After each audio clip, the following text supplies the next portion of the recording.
Me da mucho gusto saludar a don Gerardo Villegas, editor, analista y documentalista, amigo de esta familia Sin Censura. Querido Gerardo, te saludo con mucho gusto. Buenas tardes. Buenas tardes, querido Vicente. Un saludo a todo nuestro público. Muy buenas tardes. Déjame saludar también a otro querido amigo, a Marcelino Gómez Brenes, en Chihuahua. Querido Marcelino, ¿cómo estás? Vicente, buenas tardes. Gerardo, un abrazo y un abrazo a todos los que están viendo tu programa, Vicente. Pues andan acelerados, muchos, en el mundo político y en el mundo de la comunicación por este parlamento abierto que creo que nos dejará mucha telita de donde cortar, mucha carnita para desmenuzarle a la audiencia, Gerardo.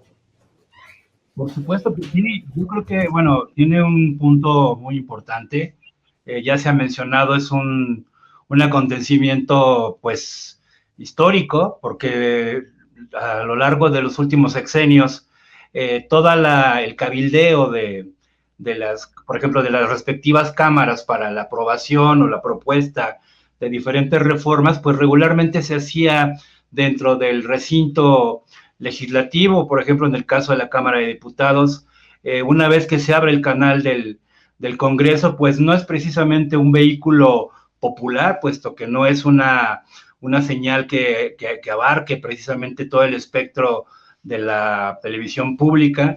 Yo creo que es un ejercicio importante, es un ejercicio de transparencia también, y en ese sentido, bueno, también tiene un pequeño bemol, o probablemente a favor o en contra, que este congreso, bueno, estas conversaciones, este foro, no es precisamente vinculante. En ese sentido, pues, es interesante saber las posturas de propios y extraños, de gente que proviene precisamente del viejo régimen, que aprueba a punta de cañonazos, lo recordamos, entre los cuales está señalado por más de uno, incluso el propio ex candidato a la presidencia por parte de Acción Nacional, Anaya.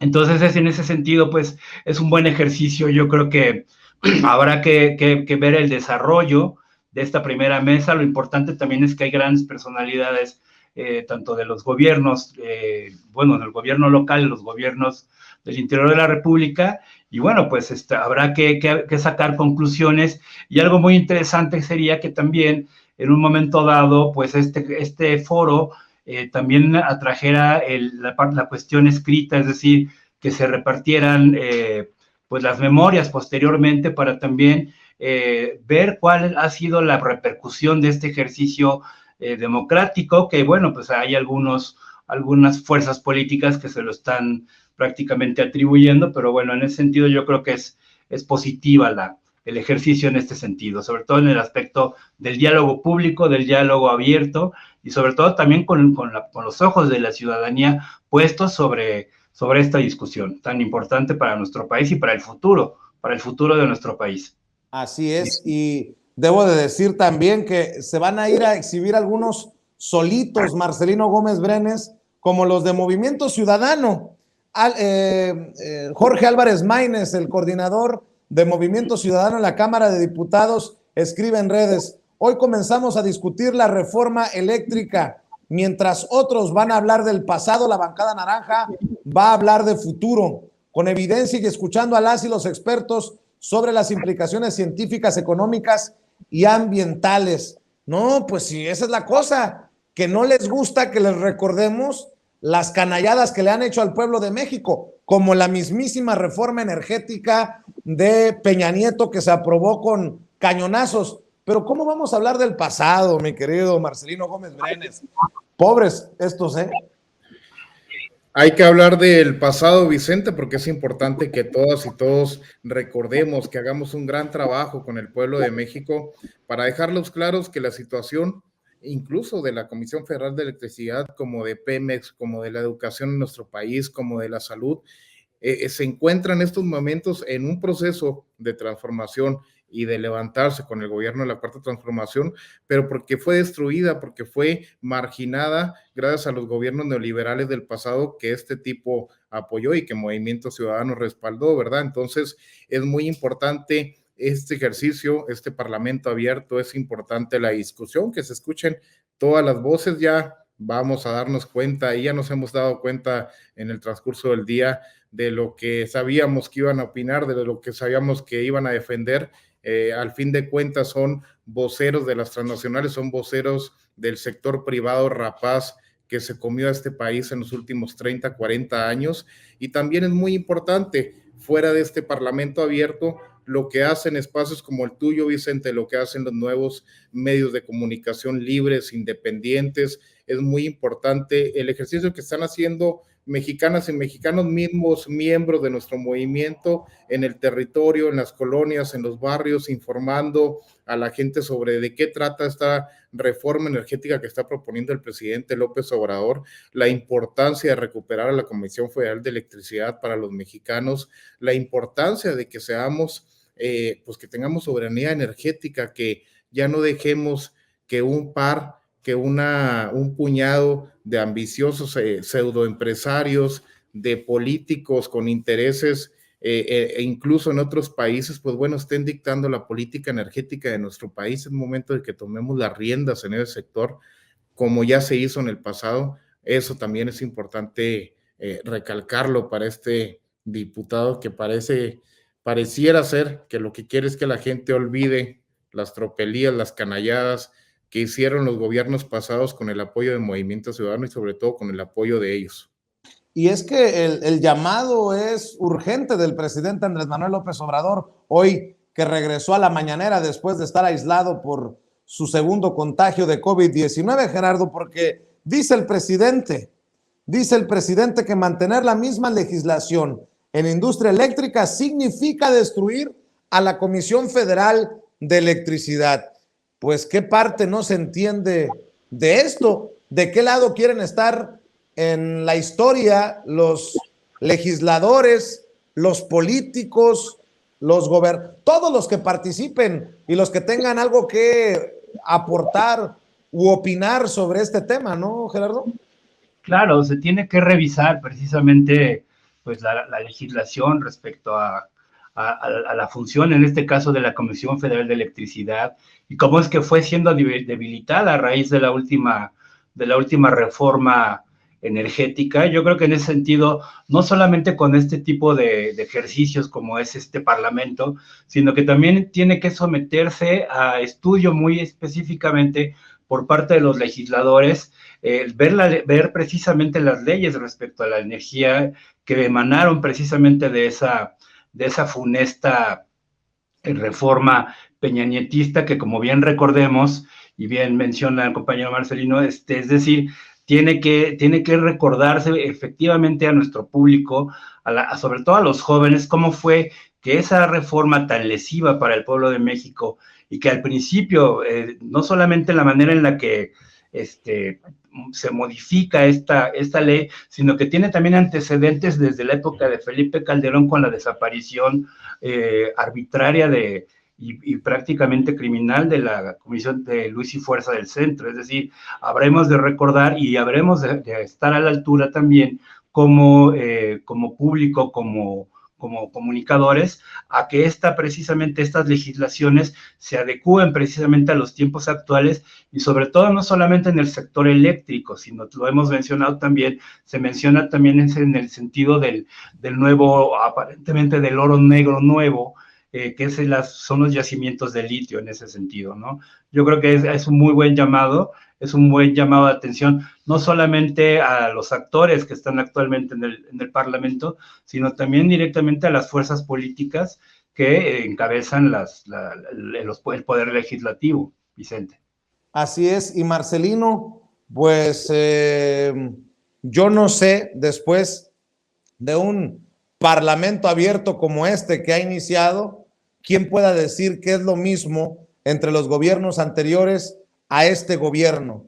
Por más que intenten pintar para los despistados, los distraídos, un México igual, un gobierno igual a los anteriores, incluso un gobierno de conexiones mafiosas, pues no, creo que aquí está quedando claro que este gobierno es muy diferente a lo que nos dejaron los gobiernos neoliberales. Así es, Vicente, porque a través del Parlamento abierto, pues bueno, obviamente se les da cabida para que expresen sus puntos de vista y hay que rescatar lo que tú comentas y lo que comenta Gerardo, por eso la importancia del mensaje del presidente y la urgencia en este tema, porque hay que, a través de este Parlamento abierto, pero sobre todo con la información, con estas campañas que se están dando de información con la gente en los barrios, en las colonias, en todos los municipios del país, se tiene que ejercer una presión sobre los legisladores para que vayan en el rumbo que quieran, ¿verdad? En torno a esta reforma energética, pero que la gente, conociendo los antecedentes, conociendo el pasado, lo que no quiere que haga Movimiento Ciudadano, conociendo los antecedentes, pues bueno, pueda el pueblo de México ejercer una presión sobre los legisladores para que definan de qué lado de la historia van a estar, porque sabemos que no basta con los legisladores que tienen por parte del movimiento, requerimos una gran suma de esfuerzos de otras fuerzas políticas, de otros institutos políticos, pero eso solamente se va a dar como el presidente de la República no va a negociar con ellos, no va a ser como antes que a los diputados del PAN, del PRI, del Movimiento Ciudadano se les daban millonadas de pesos para que votaran a favor de tal o de cual reforma, incluida la pasada reforma energética, en donde estos cabrones salieron beneficiados y se volvieron millonarios.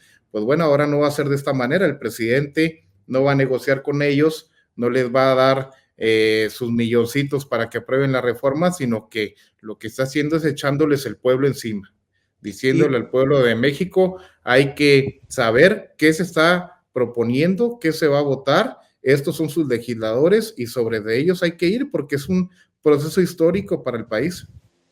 Y precisamente hoy en la mañanera, en su regreso a la mañanera, el presidente Andrés Manuel López Obrador deja claro que este gobierno no es como los otros. Recordó en Palacio Nacional temprano, Gerardo Marcelino, cómo y cuándo Calderón condonó 5,000 millones de pesos en impuestos a Banamex y Peña Nieto 10,000 millones. Comentó que en la venta de Banamex se tiene que buscar un equilibrio entre solvencia económica y no concentración, que se ha abusado mucho, dijo el presidente Andrés Manuel López Obrador, pues en tiempos de Calderón le condonaron más de 5,000 millones de pesos en impuestos y más de 10,000 millones con Peña.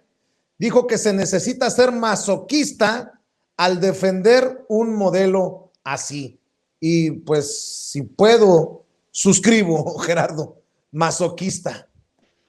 Por supuesto, bueno, en este caso porque la discusión está centrada en la venta de City Banamex, que por cierto también, se ha visto involucrada en escándalos, por ejemplo, en el caso de Oceanografía, vemos que la banca City Banamex no es precisamente una banca honesta, ellos vendieron créditos a nombre de Oceanográfica con la promesa de ser pagados con pagarés, valga la redundancia, de Pemex, ventas que nunca se realizaron y hubo un desfalco ahí terrible, o sea, se facturaron 585 millones en colusión entre los ejecutivos altos de City Banamex con la gente de Oceanográfica y solamente fueron sustentables 185 millones de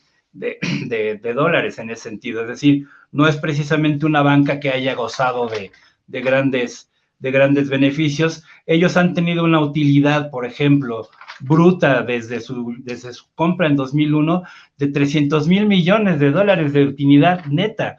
Es decir, y cuando Vicente Fox avala de la mano de su salinista secretario de Hacienda la venta precisamente de Banamex, pues se brincan 35,000 millones de dólares que no fueron pagados precisamente a la hacienda pública. Es decir, había una colusión desde antaño.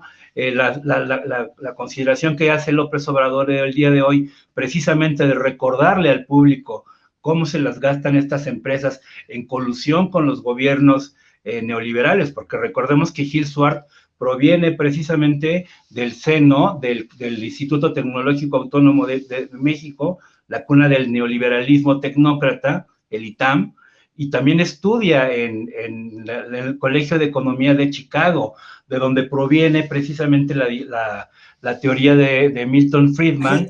A ver, Gerardo, perdón, te ofrezco una disculpa por interrumpirte y les pido a los compañeros que corrijan el nombre de don Gerardo. ¿Te refieres a Gil Suart o a Gil Díaz?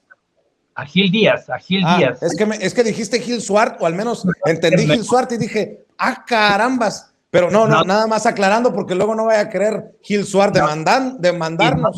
No, tienes razón, Gil Díaz proviene precisamente de la cuna del neoliberalismo, es un consejero, él fue subsecretario de Hacienda durante el periodo de Carlos Salinas de Gortari y hereda la Secretaría de Hacienda y Crédito Público con Vicente Fox. Él es quien avala este trinquete de la venta de Banamex. Y bueno, ahí es donde poco a poco vamos viendo retrospectiva cómo es que el prianismo ya realmente venía fraguándose desde la sucesión presidencial de Vicente Fox. Son gente que proviene del antiguo régimen priista. O sea, Gil Díaz milita en el Partido Revolucionario Institucional desde 1979. Yo creo que es un gran ejercicio por parte del presidente recordarle esto al público, sobre todo a las nuevas generaciones.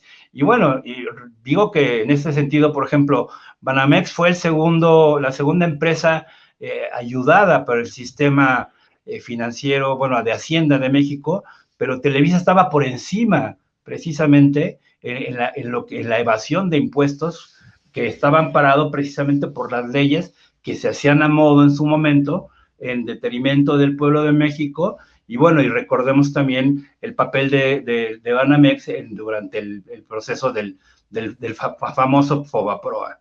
Vicente. Así es. Marcelino Gómez Brenes, pues precisamente por esto no debemos de olvidarnos de lo ocurrido, del pasado, a pesar de que desde Movimiento Ciudadano digan otra cosa, y porque, híjole, pues esta venta de Citi, de Banamex, también debería de sentar un precedente a la hora del pago de impuestos. Imagínate que lo termine comprando Ricardo Salinas Pliego, un hombre que debe tantos impuestos al fisco, pues que pagues lo que le corresponde, es lo que quisiéramos todos los mexicanos. Solo como ejemplo. Eso te quería comentar, Vicente, que así como hay que hacer presión por parte del pueblo para que los legisladores se definan de qué lado de la historia van a estar en la reforma energética, pues también hay que presionar para que este cabrón no vaya a querer comprar a Banamex, porque va a ser una tragedia si con sus empresas es un fraude con los ciudadanos, es estar extorsionando a la gente semana tras semana, pues ya lo veríamos con Banamex. Lo que estaría bueno proponer, y con la fuerza popular del presidente, es armar una cooperacha entre todas y todos los mexicanos y sumar Banamex al gran esfuerzo que se está haciendo por medio del Banco del Bienestar, que ahora está presente, ya está casi presente en todos los municipios del país, pero no solamente en los municipios, sino en las rancherías, en las localidades más marginadas, aquí en Chihuahua, en la Sierra Tarahumara, en donde antes no había acceso a la banca, a los servicios bancarios. Y bueno, hablando del pago de la condonación de los casi 15 mil millones de pesos que condonaron entre Felipe Calderón y Peña Nieto, pues bueno, vamos a ver si se recupera por lo menos un poco de lo robado, ya sin contar lo del Fobaproa, porque para eso no alcanza, pero un poco por lo menos de lo condonado a través del pago de impuestos de esta venta. Eso es lo que ha dejado claro el presidente, que no se va a condonar un solo peso, que es momento de que todos estos cabrones pagan impuestos, que Salinas termine de pagar esa enorme deuda que tiene, que bastante nos ayudaría por acá en Bienestar para seguir pagando los programas sociales, para poder seguir beneficiando a la gente que históricamente fue excluida por esos mismos gobiernos, Vicente. Así, y bueno, muchos quisieran que no se viera el pasado, pero qué bueno que no les hacemos casos. Les hacemos caso, Gerardo. Estaba viendo esta nota que publica, sin embargo, MX. La Fiscalía General de la República pide a la Función Pública informes sobre el gobierno de Silvano Aureoles en Michoacán. La Fiscalía General de la República inició una carpeta de investigación en contra del exgobernador de Michoacán, el perredista Silvano Aureoles, por posibles actos de corrupción cometidos durante su mandato. La Fiscalía Especializada en Materia de Combate a la Corrupción integró la carpeta de investigación y a mediados de diciembre pasado solicitó a la Secretaría de la Función Pública información sobre los procedimientos administrativos que se hayan abierto en contra del exmandatario con motivo del ejercicio de sus funciones, según un oficio de la Fiscalía General de la República que obtuvieron los colegas de Sin embargo. La petición de alta prioridad fue hecha con la finalidad de obtener elementos necesarios para establecer y agotar las líneas de investigación que se contemplan en la carpeta en la que se indaga la posible comisión de delitos cometidos por servidores públicos que se contemplan a su vez en el catálogo del título 10º del Código Penal Federal.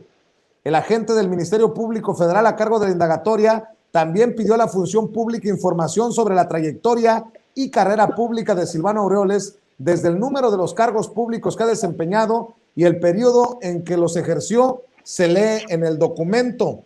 Hasta el momento se desconoce cuáles son los delitos y los hechos precisos por los que la Fiscalía General de la República investiga a Silvano Aureoles, pero prepárense, Gerardo, Marcelino, porque Silvano está a 5 segundos de declararse perseguido político de López Obrador, de Gertz Manero, de la 4T y de lo que me pongan enfrente. Gerardo. Claro, bueno, esa es una estrategia ya muy conocida de parte de los exfuncionarios o servidores públicos ahora de oposición, incluso de algunos intelectuales acusan campañas de odio, acusan persecución política, pero bueno, solamente recordemos que apenas en 2021 la bancada de Morena levantó un acta, abrió una carpeta de investigación en la Fiscalía precisamente contra Silvano Aureoles por traición a la patria. Es decir, este personaje funesto a quien vimos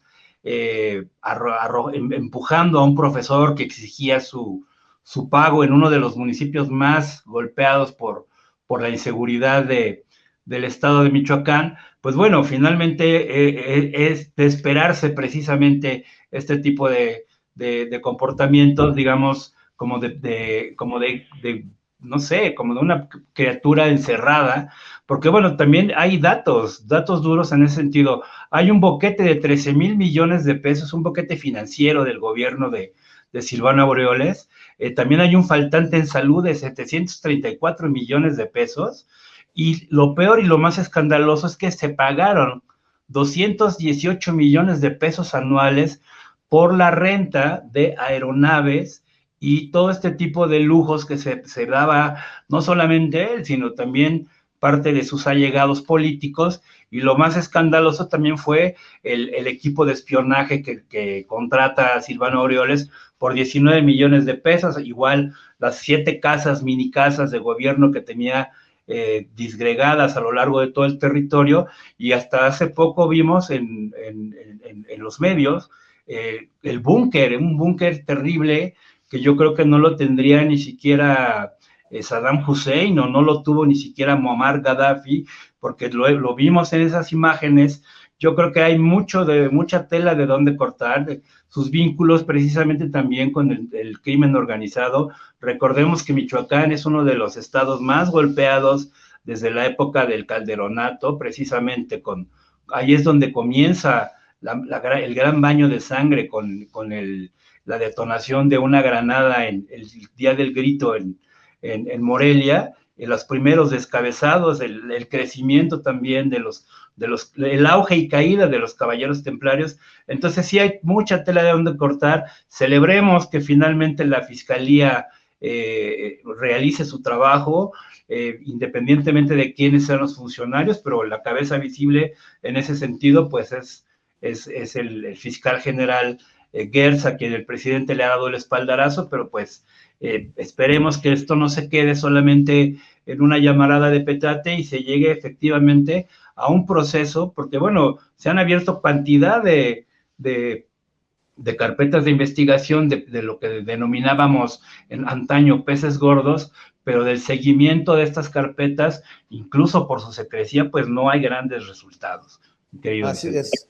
Marcelino, pues esperemos a que se vaya a quejar nuevamente Silvano Aureoles ante la OEA, ya ves que terminó con Luis Almagro, esperemos que saque su banquito verde y se siente frente a Palacio Nacional a esperar a que lo atiendan. En fin, no sé qué as tenga bajo la manga Silvano Aureoles, pero pareciera, ojalá que así sea, que se llega el tiempo de que enfrente a la justicia, por lo menos que se siente en el banquito, pero no en el verde, sino en el banquillo de los acusados, Marcelino.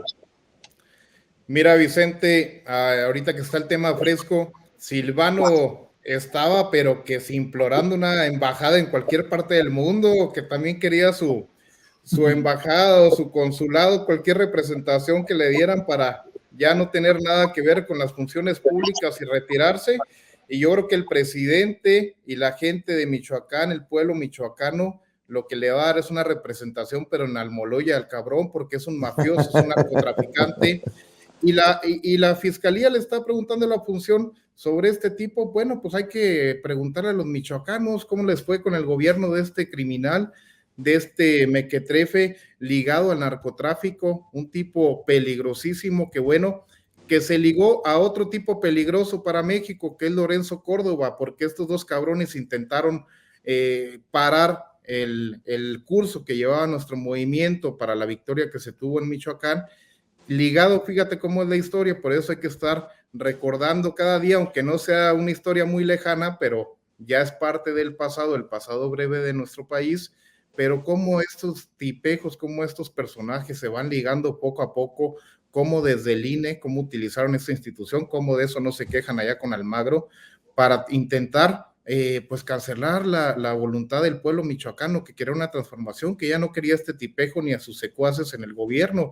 Eso es lo que deberían de estar checando, vigilando, supervisando, y que la fiscalía, como bien dice Gerardo, que ya fue mucha carpeta, mucha investigación, ahora hay que meterle a la acción, como en política, como en la transformación, como siempre lo ha dicho el presidente, a la hora de hacer política, ya está bien de teoría, de reunioncitas de café, hay que meterle al jale, hay que meterle al territorio, al casa por casa, a visitar a la gente, a platicar con ellos, a solucionar problemas.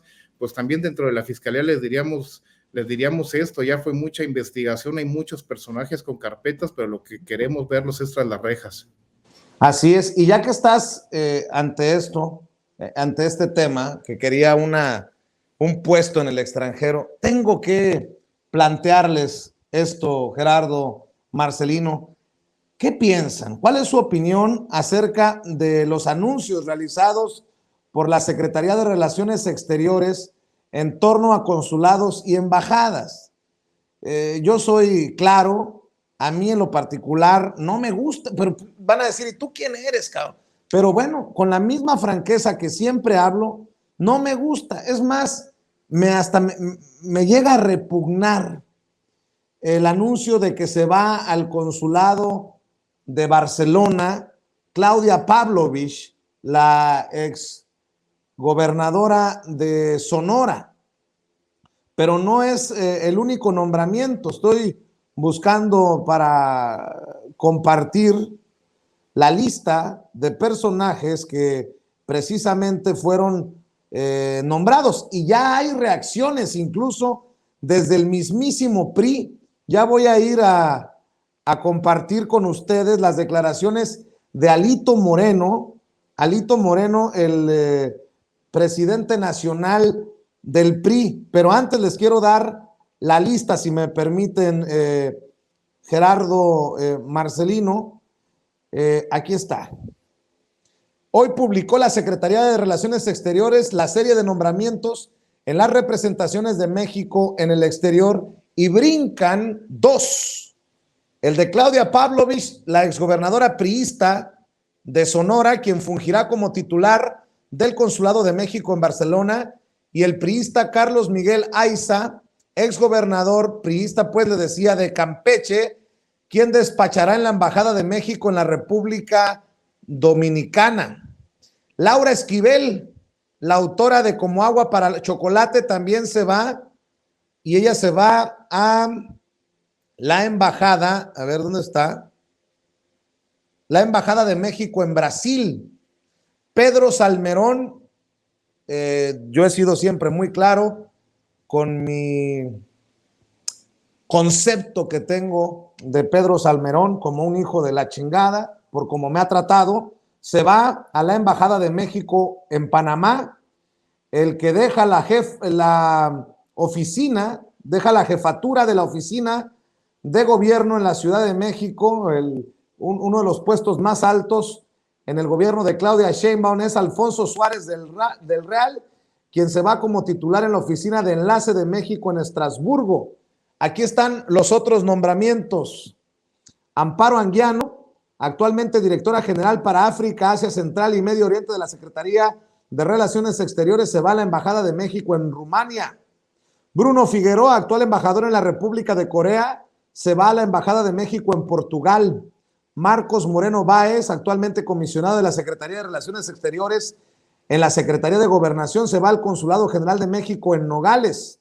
Norma Pensado, actual embajadora de México en la Federación de Rusia, se va a la Embajada de México en Dinamarca.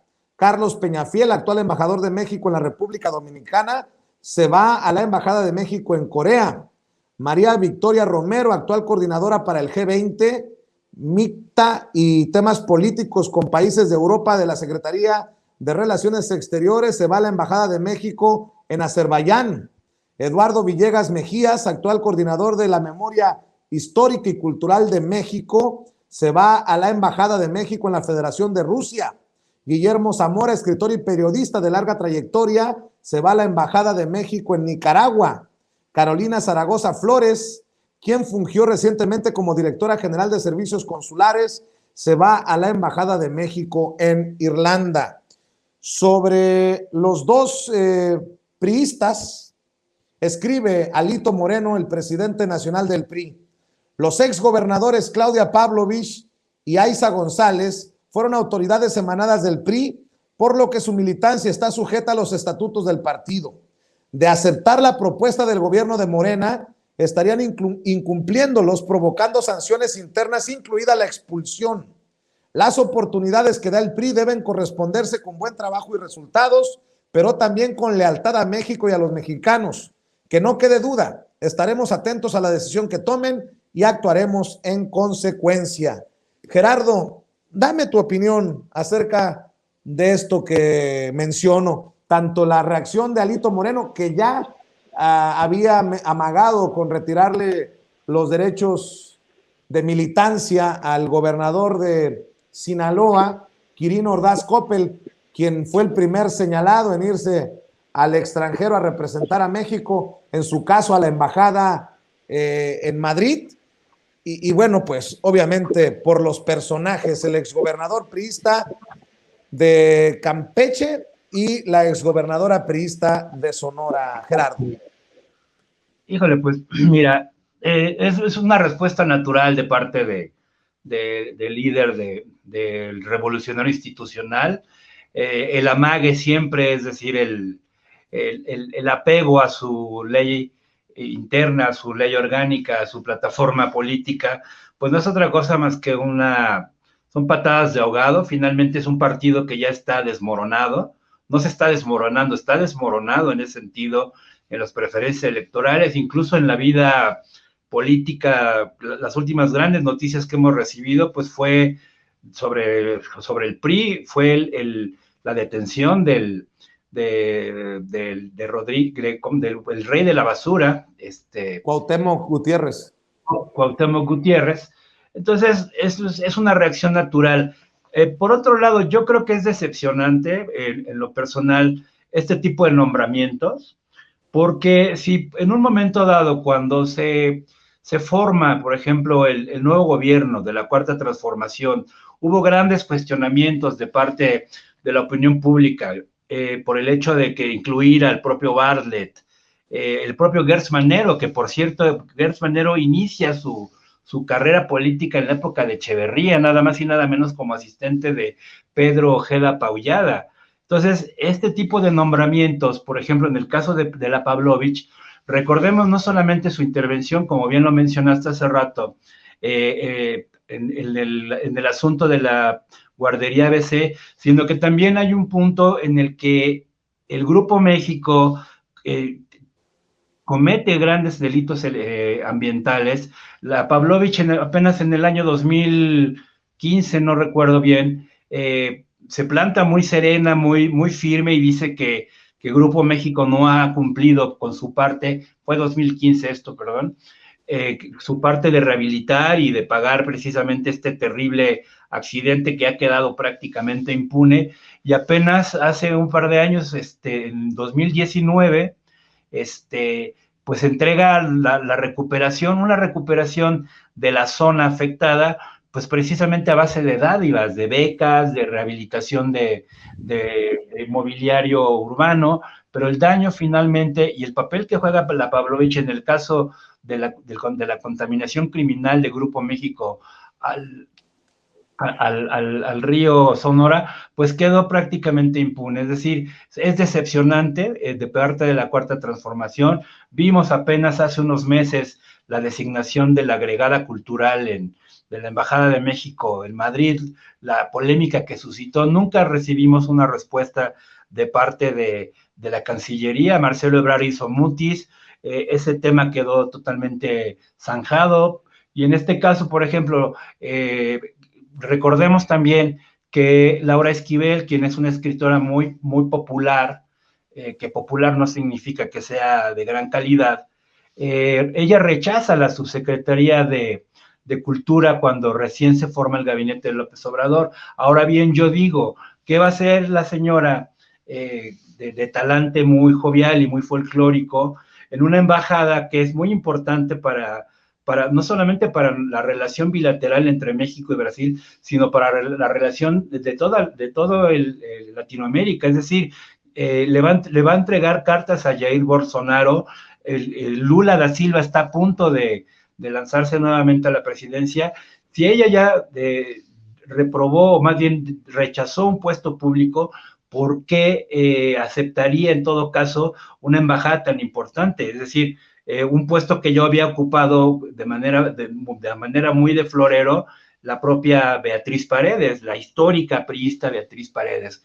Ahora, el nombramiento de Pedro Salmerón también, vimos cuál fue su desastrosa salida del Instituto Nacional de Investigaciones sobre las Revoluciones de México, esa consideración tan intempestiva respecto a los jóvenes guerrilleros durante la guerra, bueno, sí, pues sí, de alguna manera los guerrilleros que asesinan a un empresario muy importante en Nuevo León. La irresponsabilidad es un hombre que además está ligado completamente a la tecnocracia, proviene del ITAM, y no solamente eso, sino que ha compartido mesas a lo largo de muchísimos años con nada más y nada menos que Enrique Krause. Es decir, estos que son precisamente los nombramientos que a mí particularmente me llaman la atención, pues no son otra cosa más que decepcionantes. Y sí, ¿dónde están los políticos de carrera? La mejor política externa es la política interna. Entonces, ¿a qué van a hacer? ¿Qué es lo que van a hacer? ¿Qué cuentas van a entregar? Y finalmente, pues, si no hay preparación diplomática, pues entonces van a ir a fungir precisamente como embajadores o como lo han sucedido, lo mencionan hace rato, como los cónsules, que son prácticamente de turismo, ¿no? Entonces, son decepcionantes, hay que señalarlo, independientemente de filias y fobias respecto a la actual administración. Yo creo que son nombramientos absolutamente decepcionantes, y bueno, habrá que seguirles la pista y cuál es su desempeño, porque si algo también ha ocurrido con el Servicio Exterior Mexicano es que siempre se maneja de una manera muy tenue, muy oscura. No sabemos realmente a qué están haciendo efectivamente nuestros embajadores, y eso no es una cuestión actual, es una situación que lleva durante, yo creo que unos 20, 30 años, Vicente, Marcelino. Así es. Mi crítica se fundamenta en lo que me han dicho tanto Marcelo Ebrard como el propio presidente Andrés Manuel López Obrador. En una de las muchas oportunidades que he estado para participar precisamente en Palacio Nacional, en una oportunidad que me dio la palabra el presidente, yo pues señalaba que deberían de acabarse los nombramientos políticos, los nombramientos en el servicio en las representaciones en el exterior de México, nombramientos políticos. Yo me he topado con personajes que son verdaderamente impresentables en representaciones de consulados. No es secreto que nos pusimos un buen agarrón con un priista en el consulado de Chicago antes de que me mudara yo a México. Y el compromiso fue, tanto del presidente como del canciller, que no habría nombramientos políticos. Estos no son otra cosa más que nombramientos políticos, al menos me refiero a los nombramientos de los dos exgobernadores, el de Campeche y el de la priista Claudia Pavlovich de Sonora. Ahora, pues hace unos días el presidente no nos hablaba de ser radicales, que no hay medias tintas. Pues esta señora es cuestionada, por decirlo bajito, en Sonora, cuestionada, de muy baja calificación. Bueno, si le preguntan a la gente de a pie, porque de acuerdo a las encuestas siempre fue muy bien evaluada, pero esta mujer que una y otra vez se puso del lado equivocado de la historia. Pero bueno, mi querido Marcelino, al final es mi opinión y es punto y aparte. Te pregunto la tuya. Yo andaba buscando en la lista Corral, Vicente, a ver si ya andaba la boca se traga chicharrón. En África, o si nos lo habían mandado a Corea del Norte, el cabrón, ¿para qué? Pero no, debe andar en El Paso, en algún campo de golf ahorita disfrutando de ya ser exgobernador. Yo creo que yo por lo menos le doy el beneficio de la duda al presidente. Siempre hay una razón de fondo, es sumamente inteligente, todo lo hace, ahora sí que diría, está fríamente calculado. Yo creo que, de acuerdo contigo, no me parecen estos nombramientos. Pues yo, si fuera de Sonora, estaría encabronadísimo que nos pasara algo aquí en Chihuahua similar, que nos pusieran a Duarte en España o en Francia o en algún premio de consolación de esos tipos, pues estaríamos echando santos y madres. Pero yo creo que hay que darle el beneficio de la duda al presidente. Puede tener dos razones que yo me imagino en este momento. No podría asegurar algo, ser irresponsable y decir es por esto y esto, pero me imagino dos cosas. Uno, el seguir dividiendo a la oposición. Esta estrategia de irle restando personajes de peso, porque exgobernadores obviamente tienen una representación poderosa, no solamente en sus estados, sino lo que representan a nivel nacional a través de sus partidos. Esa sería la primera imaginación que se me viene.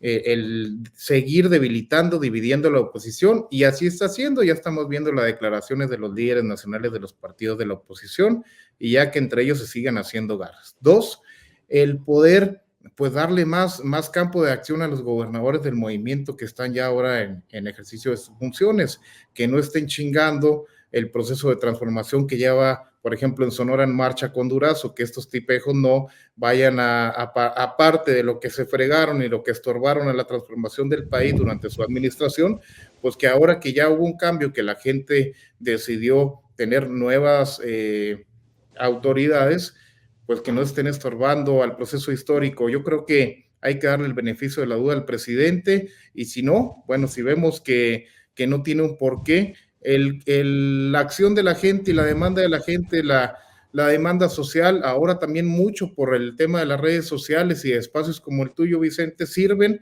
para quitarlos de esos espacios. La agregada cultural en España, si mal no me equivoco, la removieron, ¿no? Sí, no llegó al puesto. No llegó al puesto, y fue por la acción de la gente, por espacios como el tuyo, por la intervención de los medios independientes, por la intervención del pueblo de México a través de las redes sociales, de la inconformidad que se manifestó, que ni siquiera llegó al puesto. Entonces hay que darle también por ese lado. Muy bien, pues yo creo que no se trata ni siquiera de darle el beneficio de la duda desde mi perspectiva al presidente Andrés Manuel López Obrador. Creo que tiene el respaldo popular, la autoridad moral, la congruencia, ¿no? Lo que es verdaderamente preocupante es el personaje que se va en representación de México al consulado de Barcelona, y salvo a que me ayude alguien del público, a que me ayude alguien aquí en las mesas de diálogo, no encuentro bases, no tiene experiencia, va de aprendiz de cónsul, como en tiempos de Luis Videgaray, que fue el aprendiz de canciller, va de aprendiz de cónsul la ex gobernadora de Sonora, Claudia Pavlovich. Bueno, pues cerremos, Marcelino Gómez Brenes, invitando a la gente para que te apoye, para que te busque en redes sociales, Marcelino. Muchas gracias, Vicente, como siempre, por el espacio. Estamos a la orden desde Chihuahua, apoyando la Cuarta Transformación, y en redes sociales como Marcelino Gómez Brenes en Facebook, Twitter, Instagram y YouTube. Un abrazote y también un abrazo, Gerardo. Gracias, mi querido Marcelino, y precisamente, maestro Gerardo, ¿en dónde te encuentran a ti, el maestro Gerardo Villegas, editor, analista y documentalista? ¿En dónde te encuentran en redes sociales? ¿Cuál es tu página? Pidamos el apoyo de la audiencia de Sin Censura, Gerardo. Bueno, los invito a mi página web, www.pleroma.com.mx. Ahí están los libros publicados por un servidor a lo largo de 20 años, documentales, memoria de montajes teatrales. En Twitter es @pleroma0 con Z, y en YouTube es Gerardo Villegas Editor. También me pueden encontrar los datos duros en Regeneración MX los lunes, los miércoles y los viernes. Muchas gracias, un abrazo también a Marcelino, un abrazo a toda tu audiencia y a ti también, mi querido Vicente. Gracias, maestro Gerardo Villegas. Querido Marcelino, nos vemos pronto, cuídense. Buenas tardes, buenas noches, que descansen. Amigos, amigas, regresamos en breve, pero mientras seguimos hablando sin pelos en la lengua, sin censura, usted puede suscribirse a nuestros 3 principales canales en YouTube. Sin Censura Media, en donde tenemos más de 1.600.000 suscriptores, Sin Censura TV, en donde tenemos más de 1 millón de suscriptores, y en Sin Censura Presenta, en donde queremos llegar muy pronto a los 100,000 suscriptores. Si usted ya está inscrito en Sin Censura Media, suscríbase en Sin Censura TV. Si ya está suscrito en Sin Censura TV y Sin Censura Media, suscríbase a Sin Censura Presenta. Recuerde que es gratis, no tiene que sacar un solo centavo de su bolsillo para apoyarnos. Dele clic en la campanita para que los señores y señoras de YouTube envíen las notificaciones cuando estemos transmitiendo en vivo y en directo o estemos subiendo videos. También nos puede seguir en Twitter en @Vicente Serrano y hasta en Instagram. Ojo, también estamos en Instagram. Son nuestras redes sociales y con el apoyo de ustedes seguimos creciendo, porque con ustedes todo, sin ustedes nada.